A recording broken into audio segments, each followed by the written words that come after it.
লেখিকা অনিন্দিতার রূপ। স্বর্ণচড়ি পরে বরদার বউকে অনুষ্ঠানে ঢুকতে দেখে মনটা বিষিয়ে গেল তানিয়ার। আজ বিশেষ প্রয়োজনে খানিকক্ষণের জন্য শ্বশুরবাড়ি যেতে হয়েছিল, নইলে আগেই দেখতে পেত। চাকরি সূত্রে ছোট কয়েকদিনের মধ্যেই উড়ে যাচ্ছে আমস্টারডাম। সেই উপলক্ষে একটা ছোট খাওয়া দাওয়া আয়োজন। ছোট বলছে বটে, কিন্তু গেস্টের সংখ্যা মোটে কম নয়। আসলে ছোট বলল শুধু এটা উপলক্ষ হতে পারে না, সামনে মা বাবার ৩৯তম বিবাহবার্ষিকী, কাজে একটা বড়সড় পার্টি হয়ে যাক। তাই বাড়ি ভাড়া করে জমকালো আয়োজন। সে নিজেও একটা জমকালো কাতান বেনারসি পরেছে। স্নেহাশিসের ক্রেডিট কার্ড তার কাছেই থাকে, কাজে কেনাকাটা নিয়ে তাকে ভাবতে হয় না। কিন্তু কাবেরী, সে যে পাল্লা দিয়ে সেজেছে আজ, সেটা তানিয়ার বুঝতে ভুল হয়নি। কার সঙ্গে কার তুলনা! কাবেরী না তার মতো শিক্ষিতা, না তথাকথিত উচ্চবিত্ত মহলের চেনা এটিকেটের ধার ধারে। তবু তার হাসি মুখ দেখে সবাই এমন প্রশংসা করে যে গা জ্বলে যায়। বিয়ে হয়ে পয়সাওয়ালা ঘরে পড়েছে বলে যেন ধরাকে সরা জ্ঞান করছে। এখন তো বাবাকেও দিব্যি মানিয়ে নিয়েছে। বাবা বড় বৌমা বলতে অজ্ঞান প্রায়। তানিয়ার বাপের বাড়ি নিঃসন্দেহে বড়লোক, কিন্তু স্নেহাশিসদের মতো ৩ পুরুষের বনেদি বড়লোক তো নয়। তারপরেও শুনতে পেল বড় পিসি হেসে হেসে মাকে বলছে, ভারী মিষ্টি লাগছে কিন্তু তোমার বৌমাকে। রংটা পুরো গোলাপি, তার উপর সেজে গুজে পেঁয়াজি রঙা শাড়িটায় কি সুন্দর মানিয়েছে। তোমরা বলছিলে বটে সাধারণ পরিবারের মেয়ে, এমন সুন্দরী হলে পরিবারের লোকজনকে নিয়ে কে ভাবে। আশীর্বাদ করো আমার নয়নের যেন এমনই একটা মিষ্টি বউ হয়। মায়ের মুখটা সামান্য কালচে লাগলো তানিয়ার। তবু অনুষ্ঠানে আগত অতিথি বলে কথা, তার ওপর ননদ, তাই বুঝি হেসে বলল, তা অবশ্য। কিন্তু আমার তনয় তানিয়ার কথাও বলো। ওরা দুজনকে কম সুন্দর? শুধু বৌমার কথা বললে হবে? নিজের ভাইপো ভাইজির কথাও বলো একবার। রূপ না থাকলে স্নেহাশিস রায়চৌধুরীরা কি আর যেচে তানিয়াকে বউ করে নিয়ে যায়? পিসির উত্তরের আশায় কান খাড়া করল সে, কিন্তু শুনতে পেল পিসি দিব্যি হাসি মুখে বলছে, এতদিন আমারও তাই ধারণা ছিল, কিন্তু কাবেরীকে দেখার পর বুঝেছি সৌন্দর্য আর স্নিগ্ধতা দিব্যি পাশাপাশি পথ চলতে পারে। তুমি বলো না বৌদি, অমর স্নিগ্ধ সৌন্দর্য তুমি কটা দেখেছ? মিষ্টি মুখখানা দেখলে চোখ যেন জুড়িয়ে যায়। পা ফেলছে না তো যেন আলো ছড়াচ্ছে চারপাশে। মায়ের মুখ আরো কালো হয়। এখনই আসছি ঠাকুরঝি, একটা কাজ মনে পড়ে গেল বলে সরে এলো একপাশে। ভালো করে তানিয়া জানে বড় পিসির কথায় মা ভারী দুঃখ পেয়েছে। আসলে তাদের ভাই বোনকে নিয়ে মার ভারী গর্ব। আসলে ঠিক তাদের নিয়ে নয়, তাদের দুজনের অসাধারণ রূপ সৌন্দর্য নিয়ে। তানিয়ার মা নিজেও অপূর্ব সুন্দরী। ছেলের পছন্দ হয়েছে দেখে নিম্নবিত্ত পরিবারের মেয়েকে দাদু নিজের ছেলের বউ হিসেবে স্বীকৃতি দিতে দ্বিধা করেননি। তবে বিশেষ শর্তও ছিল সেই সঙ্গে, আর কোনোদিন বাপের বাড়ি যাওয়া যাবে না, বাপের বাড়ির সঙ্গে কোনো রকম সম্পর্ক রাখা যাবে না। এই কথা তাদের মা মেনে নিলেও মায়ের বাবা দিব্যি হাসি মুখে হবু বেয়াইয়ের কথা মেনে নিয়েছিলেন। মাগিগন্ডার বাজারে একটা পেট কমাও তার কাছে লাভজনক বলে মনে হয়েছে। মেয়ের বাড়ি আসার থেকে পেট কমাটা অনেক বেশি জরুরি ছিল হয়তো। কালের নিয়মে শ্বশুর শাশুড়ি গত হয়েছেন। দাদারা ২-১বার আসা যাওয়া করে নতুনভাবে সম্পর্ক স্থাপনের চেষ্টা করলেও অভিমানী মা কিছুতেই আর বাপের বাড়ির সঙ্গে সংযোগ রাখতে যায়নি। পরম যত্নে আমাদের ২ ভাই বোনকে মানুষ করেছেন। ঈশ্বর প্রদত্ত রূপকে আরও আকর্ষণীয় করে তোলার চেষ্টা করেছেন প্রতিনিয়ত। সেখানে যদি তাকে আজ শুনতে হয়, মেনে নেওয়াটা একটু হলেও তো সমস্যার হয়। ভাবছিলাম মায়ের কাছে যাব, কিন্তু সেই মুহূর্তে চোখ গেল স্নেহাশিসের দিকে। নীল শেরওয়ানি পরে হাসি মুখে কথা বলছে বৌদির সঙ্গে। মনে হলো এমন মন দিয়ে কথা তো সে আমার সঙ্গেও কখনো বলে না। ঠিক সেই মুহূর্তে অঞ্জলি এসে বলল, যাই বলো ভাই, আজকের অনুষ্ঠানে এলাম বলে বুঝতে পারলাম তোর বৌদি কিন্তু ভারী মিষ্টি। আন্তরিক ব্যবহার, হাসি খুশি চেহারা, আপন করে নেওয়ার মতো ব্যবহার। কে বলবে সাধারণ ঘরে জন্ম, মনে হয় অভিজাত পরিবারের মেয়ে। তোর মা না বললে তো জানতেই পারতাম না। শুধু হাসি দেখেই এত কথা বুঝে গেলি? বিষমাখা কণ্ঠে বলল তানিয়া। তা কেন? হাসলো অঞ্জলি। কি সুন্দর করে শাড়ি পরেছে দেখ, রংটা সোবার, গয়নাগাটিও হালকা, অথচ কি ব্যক্তিত্বময়ী লাগছে।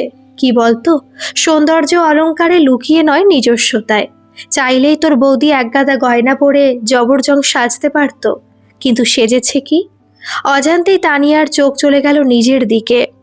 সবুজ লাল কাতান বেনারসি, চোকার লম্বা সীতাহার, আঙুল ঢাকা আংটি, ভারী গ্লাস চূড় যেন তাকে ব্যঙ্গ করতে লাগলো। মনে হলো কেবল অঞ্জলি নয়, এই অনুষ্ঠানে আসা প্রত্যেক অতিথি যেন তাকে ব্যঙ্গ করে বলছে, থাকলেই বুঝি পড়তে হবে? জবরজং সাজতে তো অনেকেই পারে, হালকা সেজে ব্যক্তিত্বময়ী হয়ে উঠতে পারে কজন? এক দৃষ্টে স্নেহাশিসের দিকে তাকিয়ে রইল সে। এই মুহূর্তে বড্ড অভিমান হচ্ছে তার। মনে হচ্ছে রাগের চোটে মাথাটা যেন ছিঁড়ে যাচ্ছে। কিন্তু কে দেবে তার অভিমানের দাম? যে দেওয়ার ছিল সে তো বৌদির সঙ্গে দিব্যি খোশ গল্পে মত্ত। এক ফাঁকে গিয়ে স্টার্টার কাউন্টার থেকে কিছু ভাজাভুজি এনে হাতে ধরিয়ে দিল। অনুষ্ঠান শেষে রাত্রিবেলা স্নেহাশিস হাসি মুখে বলল, আজ কিন্তু তোমার বৌদি ফাটিয়ে দিয়েছেন। কি ব্যক্তিত্বময়ী লাগছিল, ভাবা যায় না। অত সাধারণ বাড়ির মেয়ে, সামান্য পাশ গ্রাজুয়েট, দেখে শুনে কেউ বলবে? মানতেই হবে, তোমার দাদা বেশ লাকি, অমন একটা মেয়েকে জীবন সঙ্গী হিসেবে পেয়েছে। আর তুমি বুঝি লাকি নও? আমাকে জীবন সঙ্গী হিসেবে পেয়ে বড্ড ঠকান ঠকে গেছো। কি কথার কি মানে? সত্যি তোমরা মেয়েরা পারোও বটে। ঈষৎ বিরক্ত মুখে শোয়ার উদ্যোগ নেয় স্নেহাশিস। সবার চোখে ফাঁকি দেওয়া গেলেও মায়ের চোখে ফাঁকি দেওয়া মুশকিল। পরদিন সকালেই মেয়েকে ডেকে গম্ভীর মুখে সুদক্ষিণা জিজ্ঞেস করেন, তোর সঙ্গে কি জামাইয়ের কোনো ঝামেলা হয়েছে? মর্নিং ওয়াকে যাওয়ার সময় কেমন যেন আনমোনা দেখলুম। স্নান সেরে বেরিয়েছে কাবেরী, ফোঁটা ফোঁটা জল ঝরে পড়ছে চুল দিয়ে। হালকা টিপ, ময়শ্চারাইজার আর ছোট্ট টিপে আরও যেন স্নিগ্ধ দেখাচ্ছে তাকে। এই বাড়িতে নিজের অবস্থান বেশ ভালো রকম জানে সে। শাশুড়ি বা ননদ যে তাকে বিন্দুমাত্র পছন্দ করে না, বিষয়টা তার অগোচরে নেই। কিন্তু নিজে থেকে কাউকে কিছু বুঝতে দেওয়ার স্বভাবে নেই তার। সময়ের কাজ সময় করে চলাতেই তার আনন্দ। সে জানে সে সাধারণ, তাই আনন্দ হয়ে স্নিগ্ধতা ছড়ায় চারপাশে। ভোরে উঠে ফ্রেশটুকু হয়ে হাসি মুখে সে কিচেনে ঢুকে পড়ে। যদিও চাটুকু বানানো ছাড়া এ বাড়িতে কাজ তেমন নেই, তার মধ্যে রেনুদি এসে পড়ে কিচেন সামলাতে। বিয়ের পর প্রথম প্রথম অতিরিক্ত উৎসাহের বশে দু একবার নিজের পছন্দের পদ বানিয়ে লাঞ্চে বা ডিনারে পরিবেশন করে দেখেছে। বাকিরা কতটা খুশি হয়েছে ঠিক বুঝতে পারেনি সে। আসলে এ বাড়ির লোকেরা খুব সহজে হাসে কাঁদে না, অদ্ভুত এক কৌশলে মনের ভাব লুকোতে জানে। এদের দুনিয়া কালচার আর সোসাইটিকে কেন্দ্র করে আবর্তিত হয়। তার মধ্যে অচেনা ঘূর্ণনের মতো কিভাবে যে সে ঢুকে পড়ল আর দিব্যি জায়গা করে নিল মাঝে মধ্যে নিজেও বুঝতে পারে না। কিন্তু শাশুড়ি মাঝে তার এই স্বেচ্ছাচারিতায় একেবারেই খুশি হননি। মুখের ভাব দেখেই তা বুঝতে পেরেছিল। ধীরে ধীরে নিজেকে সরিয়ে নিয়েছে। যদিও শ্বশুর মশাই মাঝে মধ্যে ছুটির দিনগুলোয় আদরের বৌমার কাছে আবদার করেন ভালো মন্দ কিছু বানানোর জন্য, তখন রান্নাঘরে ঢুকতেই হয়। স্বামী ছাড়া একমাত্র এই মানুষটাকে সে না করতে পারে না। ভালোবাসার দাবি বুঝি এমনই। চায়ের কাপ হাতে বেডরুমে ঢুকতেই আদর করে বউকে কাছে টেনে নিল কৌস্তব। কানে মুখ ছুঁয়ে বলল, সবসময় অমন দূরে সরে থাকো কেন? এবার থেকে শুধু গোলাপি পরবে, গোলাপিতে তোমায় ভারী মানায়। একেবারে গোলাপ ফুলটি কাল এত মিষ্টি লাগছিল যে চোখ ফেরাতে পারছিলাম না। ঘুরে ফিরে চোখ দুটো যেন ওই ভ্রমর হরিণ আঁখি পটে। এই একখানা মানুষের কাছে কোনো দ্বিধা ছাড়াই হাসি মুখে কাবেরী নিজেকে সমর্পণ করে দিতে পারে। বিয়ের পর থেকে দেখেছে কৌস্তব তাকে যেন চোখে হারায়। অত বড় পোস্টে চাকরি করে, পড়াশোনায় দারুণ ভালো, কিন্তু বউয়ের সব ব্যাপারে অদ্ভুত মনোযোগী। নেল পলিশ থেকে শাড়ি অবধি সব দিকে লক্ষ্য তার। কাল তো ভেবেছিল বিয়েতে পাওয়া হলদে ইক্কতটা পরবে, শেষ মুহূর্তে কৌস্তব এসে বলল, ওসব চলবে না, এই গোলাপি পেঁয়াজি স্বর্ণচড়িটাই পরতে হবে। সে নাকি অনুষ্ঠান উপলক্ষে আগেই তার জন্য আলাদা করে কিনে রেখেছে। এখন না, লজ্জায় লাল হয়ে উঠল সে।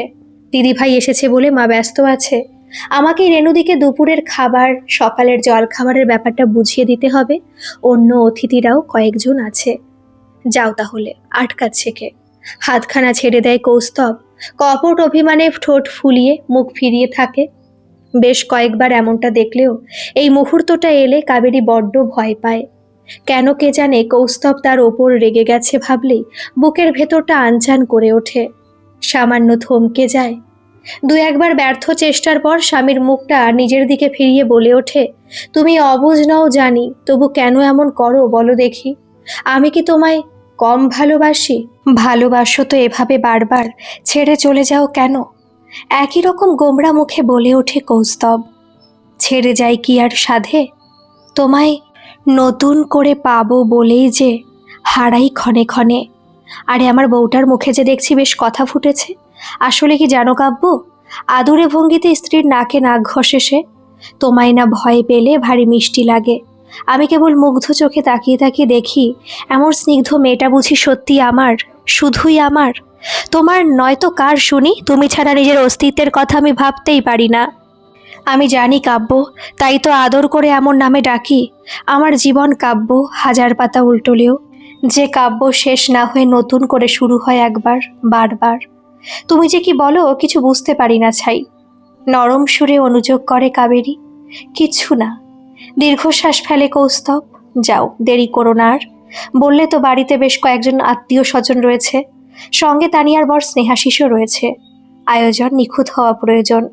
সম্মানের সঙ্গে কোনো আপোষ নয়। আজ অবশ্যই মাটন করো, সঙ্গে মালাইকারি, তিল দিয়ে রুই ভেজো। স্নেহাশিস ভালোবাসে। চিন্তা করো না। বাড়ির বড় বউয়ের দায়িত্বে কখনো অবহেলা করব না। আমি জানি পাগলি, আমার পাগলি। কাবেরী চলে যাচ্ছিল, হেসে বলল কৌস্তব, যাওয়ার আগে একটু চায়ের কাপে কোমল ঠোঁটখানা ছুঁয়ে দিও। মিষ্টি ছাড়া চা আমি একদম খেতে পারি না। লজ্জা লজ্জা মুখে কাজটা করে এক দৌড়ে ঘর ছেড়ে বেরিয়ে গেল কাবেরী। সেদিকে তাকিয়ে আনমনা কৌস্তব সামান্য হাসল। পরমুহূর্তে মোবাইলটা হাতে তুলে নিয়ে লিখল, বাড়িতে এখন অনেক অতিথি, চাইলেও যাওয়া সম্ভব নয়। সামলে নিও। যথেষ্ট দক্ষ তুমি। মনে রেখো সবসময় তোমার পাশেই আছি। ঝরঝর করে কেঁদে ফেলল তানিয়া। তুমি তো বলো আমি আর দাদা দুজনেই অপূর্ব সুন্দর, তাহলে সবাই কেন এখন শুধু বৌদির রূপের প্রশংসা করে? এমন কি আছে ওর মধ্যে যে আমার নেই? জামাই কি কিছু বলেছে তোকে? নরম গলায় জিজ্ঞেস করেন সুদক্ষিণা। ওই সাধারণ বাড়ির মেয়েটা এ বাড়ির বউ হয়ে আসার পর থেকেই বাড়ি জুড়ে একটা আলোড়ন সৃষ্টি হয়েছে। তাদের এতদিনের প্রখর সৌন্দর্যকে যেন ম্লান করে দিয়েছে ওই মেয়েটির স্নিগ্ধ নিটোল সৌন্দর্য। বাড়ির মধ্যেই ঘোরাফেরা তার। এই স্নিগ্ধ সৌন্দর্যকে উপেক্ষা করবেন কিভাবে? ওই একই কথা, বৌদিকে কাল অপূর্ব লাগছিল। এমন স্নিগ্ধ সৌন্দর্য নাকি আপনা থেকেই চোখ টেনে নেয়, সহজে আটকানো যায় না। অহংকার বিসর্জন দিয়ে সবার সঙ্গে আন্তরিকভাবে মেশো, বিনয়ী হও, দেখবে অমর সৌন্দর্য তোমাকেও ছুঁয়ে যাচ্ছে। বাবা হয়ে কোথায় মেয়ের সুখী সংসার নিয়ে ভাববে তা নয়, তুমি কিনা এখনো বৌমার তাবেদারি করছো? এমনটা কিভাবে করতে পারো তুমি? চাপা গলায় বলেন সুদক্ষিণা। সংসারী মানুষ তিনি, আর চোখে দেখে নিয়েছেন জামাই মর্নিং ওয়াক সেরে বাড়ি ঢুকছে। রান্নাবান্নায় রেনুদিকে খানিক সাহায্য করে ব্রেকফাস্ট টেবিল সাজাতে ব্যস্ত হয়ে পড়ল কাবেরী। জামাই আর দিদিভাইকে ঘরে জলখাবার দিয়ে এলেও বাকি অতিথিদের জন্য আয়োজন এখানেই। সব কাজ গুছিয়ে রাখা দায়িত্ব তার, কেবল পরিবেশনটুকু সুদক্ষিণা করবেন। নিঃশব্দে সবটা গুছিয়ে ভেতরে চলে গেল সে। আত্মীয় স্বজনদের করা তার স্নিগ্ধ রূপের প্রশংসা যে সুদক্ষিণাকে বিলক্ষণ বিরক্ত করে সে তা জানে, তাই পারতপক্ষে নিজেকে সবার চোখের আড়ালে রাখতে চেষ্টা করে। ঘরে এসে দেখল কৌস্তব মুখ নিচু করে ল্যাপটপে কি যেন দেখতে ব্যস্ত। তাকে ঢুকতে দেখে হেসে বলল, পাশ কোর্সে তোমার যেন কি কি সাবজেক্ট ছিল? কোনটা পড়তে সবচাইতে বেশি ভালো লাগতো? অবাক কাবেরী বলল, কয়েক মাস হলেও আমাদের বিয়ে হয়েছে, আজ হঠাৎ এই প্রশ্ন করছো যে? হাসলো কৌস্তব। তোমাকে দেখেছি দুপুরে সবাই নিজেদের কাজে ব্যস্ত থাকার সময়টায় তুমি বাবার লাইব্রেরি ঘরে ঢুকে বইপত্রে হাত বোলাও। পড়তে ইচ্ছেও জাগে নিশ্চয়ই। বুঝলাম তুমি পড়তে খুব ভালোবাসো, তাই জিজ্ঞেস করলাম। ইচ্ছে হলে বলো, জোর নেই কোনো। স্নেহের পরশ অনেক কিছু করিয়ে নেয়, যা কঠিন শাসন পারে না। হঠাৎই কাবেরী কাঁদতে শুরু করলো। ফোঁটা ফোঁটা মুক্তোর দানার মতো জল নেমে এলো ফর্সা গাল বেয়ে।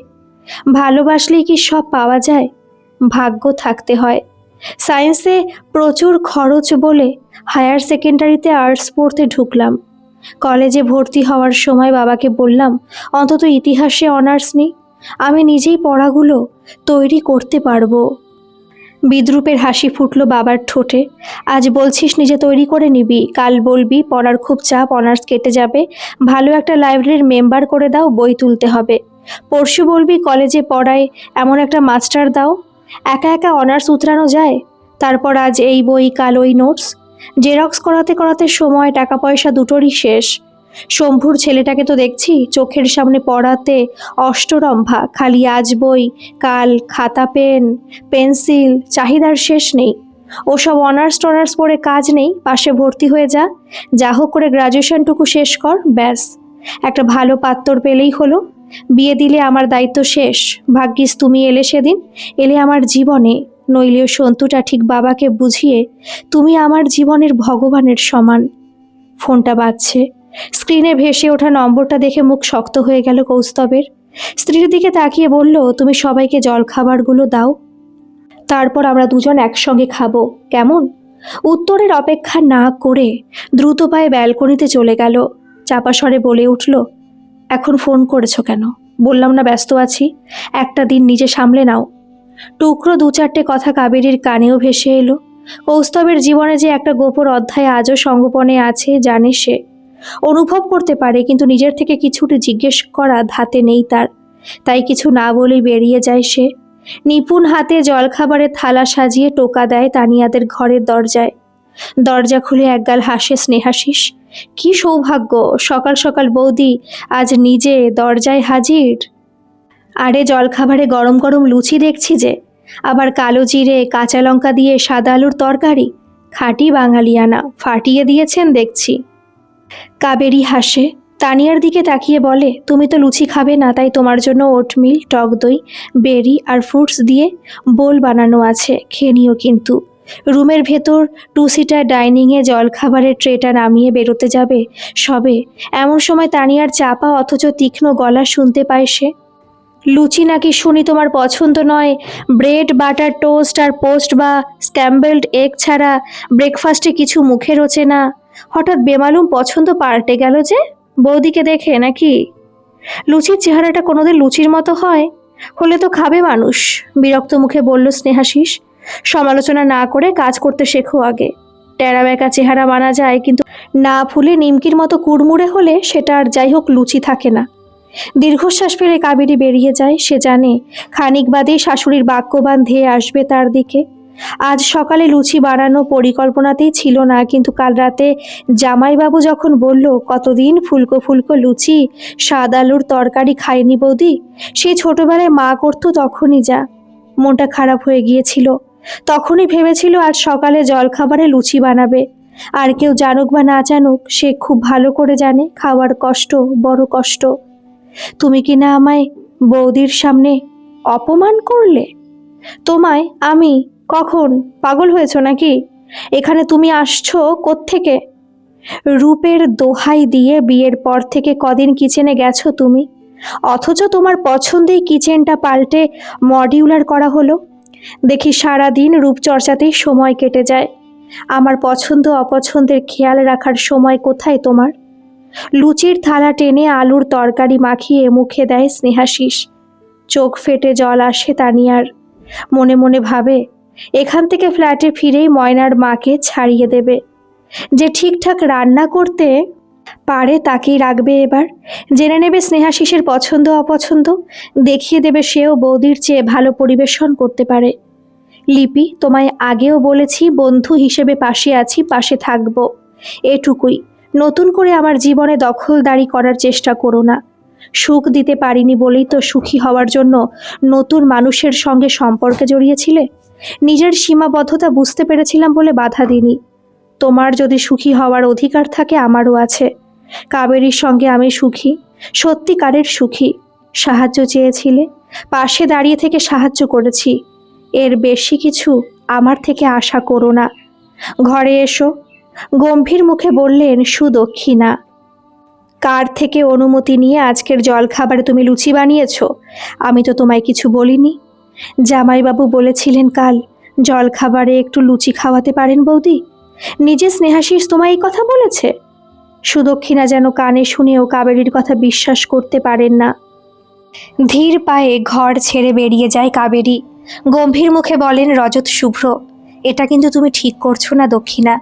সংসারের জন্য মেয়েটা প্রাণপাত করে, কিন্তু তোমার আচরণ, এমন আচরণ কি বাড়ির বউয়ের প্রতি কাম্য? কোনোদিন কি এই সংসারকে সে নিজের বলে ভাবতে পারবে? তোমার কাছে তানিয়া যা, কাবেরীও তাই হওয়া উচিত। দুজনেই কিন্তু তোমার মেয়ে। মেয়ের মতো আর নিজের মেয়ের মধ্যে পার্থক্য চিরকাল ছিল, থাকবেও। অন্তর্মহলটা আমায় সামলাতে দাও, তুমি নিজের কাজটুকু করো, তাহলেই হবে। বৌদির জন্য আমি কি একটুও শান্তি পাবো না মা? এ কাকে বিয়ে করে আনলো দাদা? কাদো কাদো মুখে ঘরে ঢোকে তানিয়া। জল খাবার খেয়ে স্নেহাশিস চলে গেল। যাওয়ার আগে শুনিয়ে গেল, অহংকারকে দূরে সরিয়ে রাখতে পারলে দেখবে জীবন সুখের হবে। নিজেও ভালো থাকবে, অপরকেও ভালো রাখতে পারবে। তুমি আমার স্ত্রী বলেই বলছি, কাউকে হিংসা করে জেতা যায় না। ভালোবাসতে শেখো, তুমিও পারবে। আমি নাকি ওই সাধারণ ঘরের মেয়ের কাছে ভালোবাসার পাঠ পড়তে যাব? কি জানে ওই মেয়ে? পাশ কোর্স গ্রাজুয়েট, তাতেই অহংকারে তার মাটিতে পা পড়ে না। পড়বে কেন? সবার প্রশংসা পেয়ে ফানুস হয়ে আকাশে উঠছেন উনি। এমন একটা মেয়েকে বিয়ে করলো দাদা যে আমাদের জীবনটা একেবারে কিছুটি ভালো লাগছে না আমার। তুমি কিছু একটা করো মা, বৌদি কিন্তু আজকাল বড্ড বাড়াবাড়ি শুরু করেছে। আজ ওর জন্য আমাকে আজ কতগুলো কথা শুনতে হলো। আমি নাকি সারাদিন রূপচর্চা করি, নিজের খেয়ালে ব্যস্ত থাকি। স্নেহাশিসের পছন্দ অপছন্দের খেয়াল রাখবো কোত্থেকে?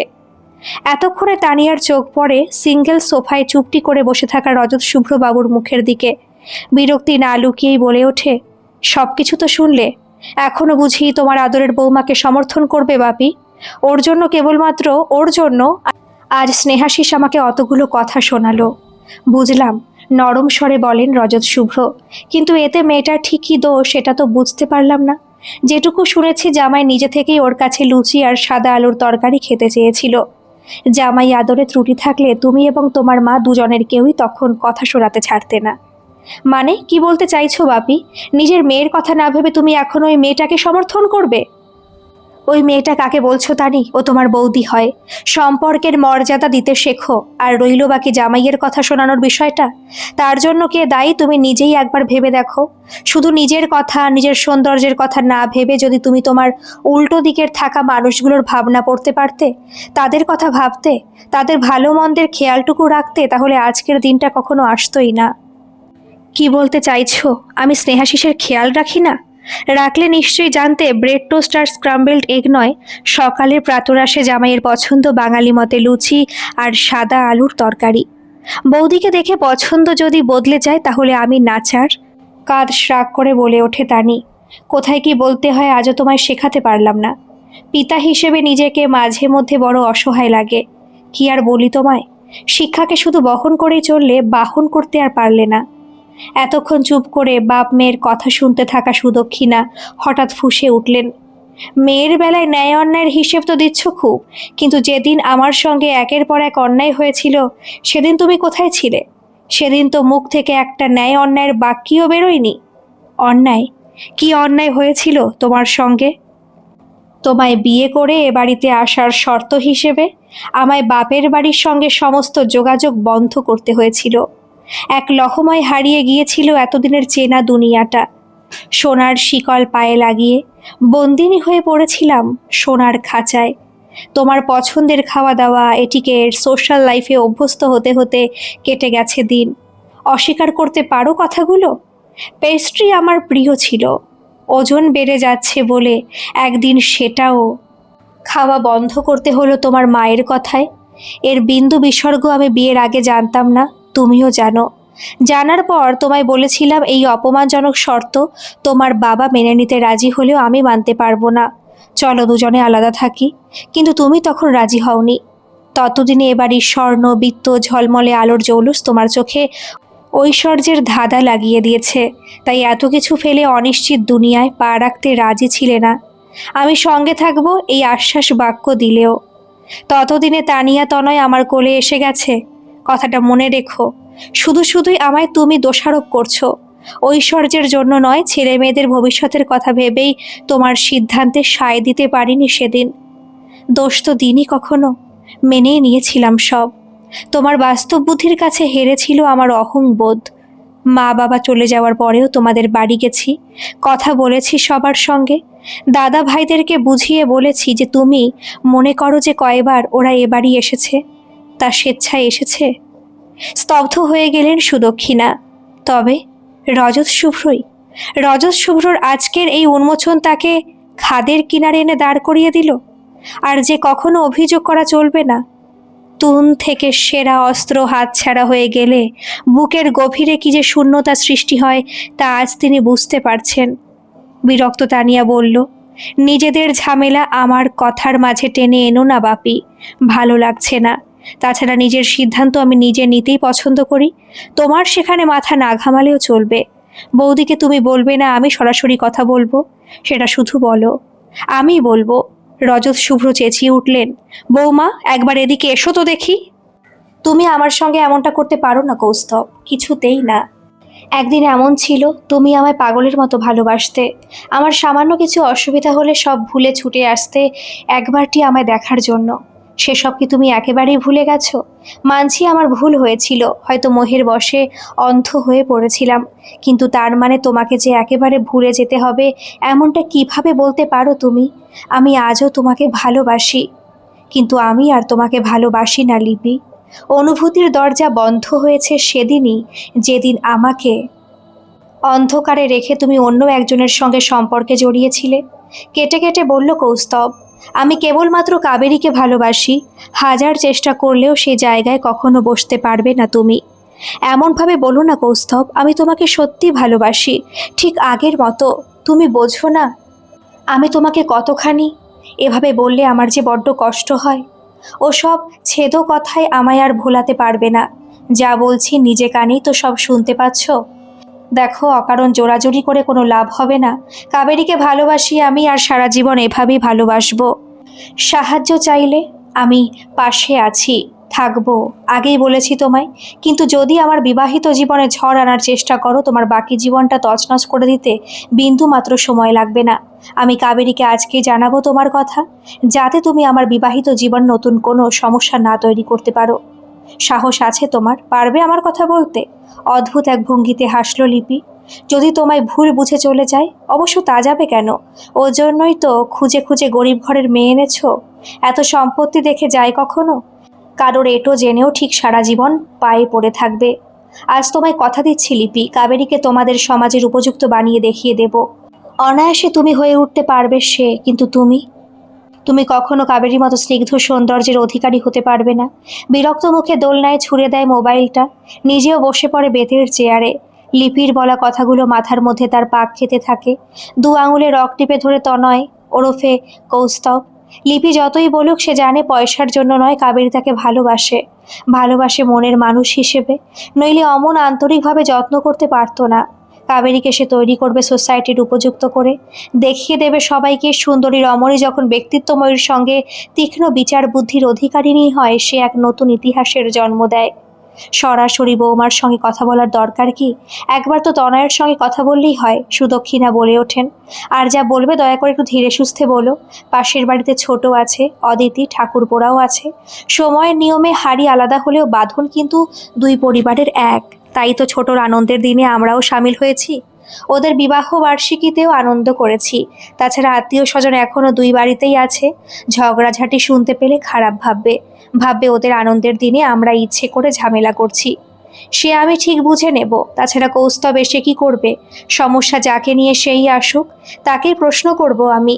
তুমি তো জানো দক্ষিণা, আমি সরাসরি কথা বলা পছন্দ করি। দরজায় এসে দাঁড়ায় কাবেরী। আজ কৌস্তব ওয়ার্ক ফ্রম হোম করছে বলে আবদার করে তার হাতে চাউমিন খেতে চেয়েছিল। সে প্রস্তুতি নিচ্ছিল সে। হাত মুছে হাসি মুখে বলে ওঠে, আমায় ডাকছিলেন বাবা? আনন্দ মনে চেপে রেখে টুলের ওপর চেপে বসে তানিয়া।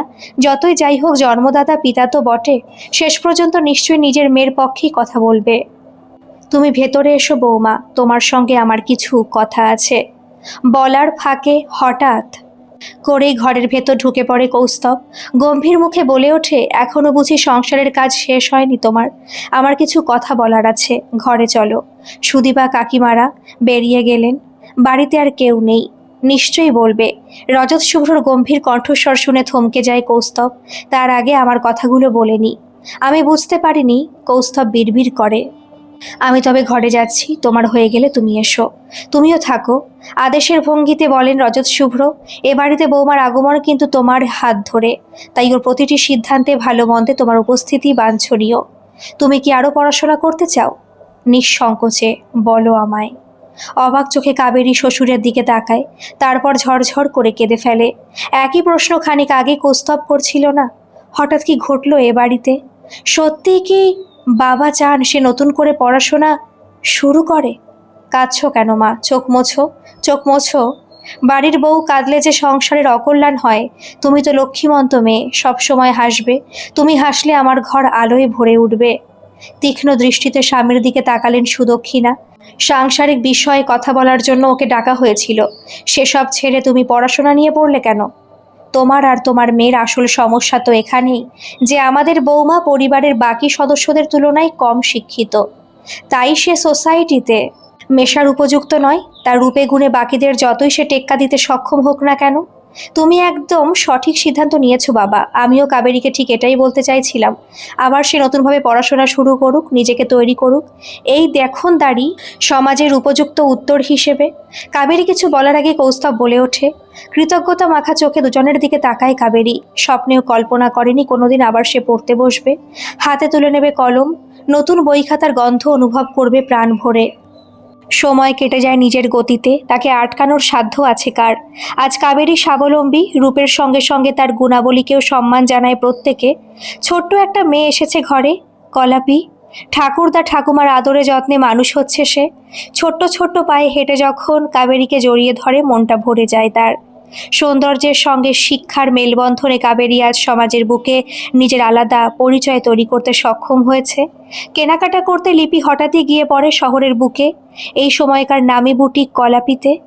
বেশ কয়েকটা ফিউশন ড্রেস বাছাই করার পর বুটিকের দরজা খুলে যাকে ঢুকতে দেখে, তাকে সামনাসামনি দেখে সে যেন নিজের চোখ জোড়াকে বিশ্বাস করতে পারে না। সেদিনের পর রাগে জেদে কৌস্তবের সঙ্গে সব সম্পর্ক ছিন্ন করেছিল সে। সে ভাবতেও পারেনি একটা আনকালচার সোসাইটির পক্ষেও অনুপযুক্ত অতি সাধারণ মেয়ের জন্য তাকে তার মতো শিক্ষিত সুন্দরীকে এতগুলো কথা প্রাক্তনের কাছ থেকে শুনতে হতে পারে। কৌস্তব দ্বিতীয়বারের জন্য যোগাযোগের চেষ্টা করেনি। হারিয়ে গিয়েছিল লিপি তার জীবন থেকে, যাপন থেকে। কৌস্তবের সামনে এগিয়ে এলো, সংকোচহীন স্বরে বলল, কেমন আছো? নিজেকে সামলে নিয়েছো দেখে ভালো লাগছে।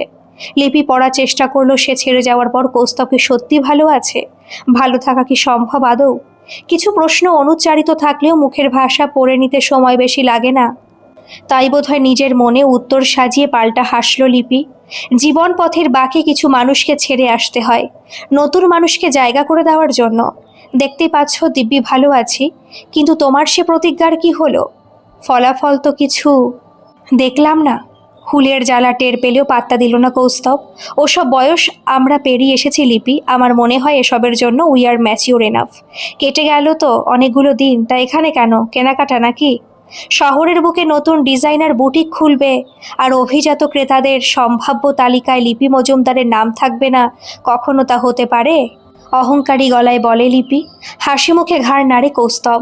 লিপি এখনও মেকি আভিজাতের অহংকার নিয়ে পড়ে আছে দেখে ভেতরে ভেতরে এক অদ্ভুত মায়া হয়। তা তুমি এখানে কেন? গিন্নির জন্য শাড়ি কিনতে এসেছো বুঝি? তা এইসব এলিগেন্ট শাড়ি সাবেকি চালের গিন্নির অঙ্গে উঠলে সে সামলাতে পারবে তো? হাসলো কৌস্তব। তাহলে একবার বরং দেখাই যাক সামলাতে পারে কিনা। মানে তুমি তো দেখলাম একাই। ততক্ষণে কৌস্তব নাতিই উচ্চস্বরে বলল, কাবেরী একবার এদিকে এসো দেখি। হালকা গোলাপি শাড়ি পরে যে মহিলাটি সামনে এসে দাঁড়ালো তাকে লিপি আগেও এক দুবার দেখেছে। তখনকার সৌন্দর্য ছিল স্নিগ্ধ, কিন্তু এখন সে স্নিগ্ধ সৌন্দর্যে এসেছে অন্যরকম ধারালো ভাব। শিক্ষার আলোর ছোঁয়া এই সৌন্দর্যকে এক অন্যরকম মাত্রা দিয়েছে। একটু বিহ্বল হয়ে লিপি তাকিয়ে আছে দেখে কৌস্তব হাসলো। Meet my wife with the new look. দেখে কি মনে হচ্ছে? দেখে আমি আমার কথা রাখতে পেরেছি তো? এই বুটিকের আইডিয়া ওর ক্রিয়েশনও। ড্রেস হোক বা ড্রেস ম্যাটেরিয়াল, ডিজাইনার শাড়ি নিজে সব বাছাই করে আনে, কিছু কিছু বানায়ও ক্রিয়েটিভ মাইন্ড দিয়ে। তারপর সেগুলো অভিজাতদের অঙ্গ শোভা বাড়িয়ে তোলে। ভাবছো তুমি জিতে গেছো হয়তো, কিন্তু এখানে খেলা শেষ নয়। কাবেরীর দিকে তাকিয়ে আলগা হেসে বলে, আমি কে জানো? তোমার বরের এক্স একদিন এই মেয়ের সঙ্গে বেড। আমি জানি তনয় আমার থেকে কিছুই লুকোয়নি। আপনি যে একদিন ওকে ছেড়ে গিয়েছিলেন এবং পরবর্তী সময় আবারও দুর্বলতার সুযোগ নিয়ে জীবনে ফিরে আসতে চেয়েছিলেন, সেই গল্প আমার জানা। আর কিছু বলতে চান? একদৃষ্টে লিপি তাকিয়ে থাকে তনয়ের দিকে। কয়েক মুহূর্ত পরে ক্রেডিট কার্ডে পোশাকের দাম মিটিয়ে দিয়ে বেরিয়ে যায় স্টোর থেকে। পরস্পরের দিকে তাকায় দুজনে, হাসে। নরম গলায় বলে কৌস্তব, আমি তো কখনো তোমায় লিপির কথা বলিনি, বুঝলে কিভাবে? মেয়েরা অনুভবে সব বোঝে, আমিও বুঝে নিয়েছি। বাড়ি ফিরে কাবেরী দেখল তানিয়া এসেছে, শাশুড়ি মার পাশে বসে গল্প করছে। তাকে দেখে ব্যঙ্গ হাসল। কি বৌদি, স্বাবলম্বী হওয়ার আনন্দে সংসার করা ছাড়লে নাকি? যা দেখছি তাতে তো মায়ের জন্য ভারী চিন্তা হচ্ছে। চিকেন আর শ্রিম্প দিয়ে একটু নুডলস বানাও দেখি, বাইরের খাবার খেতে খেতে মুখ পচে গেছে। উত্তর দিল না কাবেরী, মাথা নেড়ে ভেতরে চলে গেল। সময়ের সঙ্গে সঙ্গে পরিস্থিতির গুরুত্ব বুঝে অগ্রাহ্য করে জীবনে চলার পথে এগিয়ে যেতে শিখেছে সে। গল্পটি কেমন লাগলো অবশ্যই কমেন্ট করে জানাবেন, আর ভালো লাগলে একটা সাবস্ক্রাইব করে আমার পাশে থাকবেন। ধন্যবাদ।